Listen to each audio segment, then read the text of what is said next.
যুদ্ধ কিংবা দুর্ভিক্ষের দুর্যোগ না থাকলেও নিজ দেশ ছাড়ছেন ধনীরা।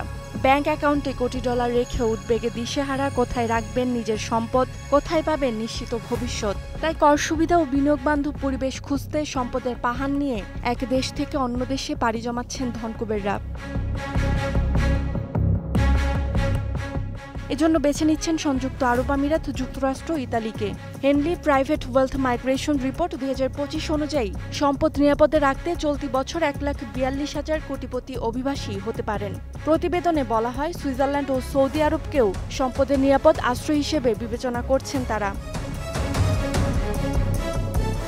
ধনীদের অভিবাসনের তালিকায় শীর্ষে রয়েছে সংযুক্ত আরব আমিরাত, যুক্তরাষ্ট্র, ইতালি। 2025 সালে বিশ্বের ধনীদের আকৃষ্ট করেছে এই শীর্ষ 10 দেশ। তাই ধনীরা এই 10 দেশে বিনিয়োগ বাড়ালে দেশগুলোর আবাসন খাত হবে চাঙ্গা, বাড়বে উদ্যোক্তা ও নতুন কর্মসংস্থান। এর মধ্যে সম্পত্তি কেনা বা ব্যবসায় বিনিয়োগের মাধ্যমে 5 থেকে 10 বছরের জন্য নাগরিকত্ব দেয় সংযুক্ত আরব আমিরাত। অর্থনৈতিক আর রাজনৈতিক অনিশ্চয়তার মধ্যে যুক্তরাষ্ট্রেও পাড়ি জমাচ্ছেন এশিয়া, লাতিন আমেরিকা ও ব্রিটেনের ধনীরা। এর মধ্যে সবাইকে অবাক করে দিয়ে সৌদি আরব ধনীদের কাছে জনপ্রিয় হয়ে গেছে। মরুর এই দেশে ব্রিটেন, উত্তর আফ্রিকা ও মধ্যপ্রাচ্যের অন্যান্য দেশের ধনকুবেররা অভিবাসনের সুযোগ খুঁজছেন।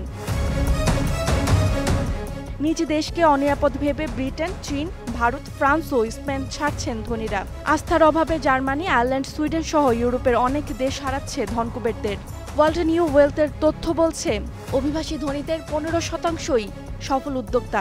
প্রযুক্তি খাতের ধনকুবের উদ্যোক্তাদের মধ্যে সবচেয়ে জনপ্রিয় সিলিকন ভ্যালি। করনীতি, রাজনৈতিক অস্থিতিশীলতা ও মানসম্মত জীবনের খোঁজে অন্য দেশে পাড়ি জমাচ্ছেন ধনীরা।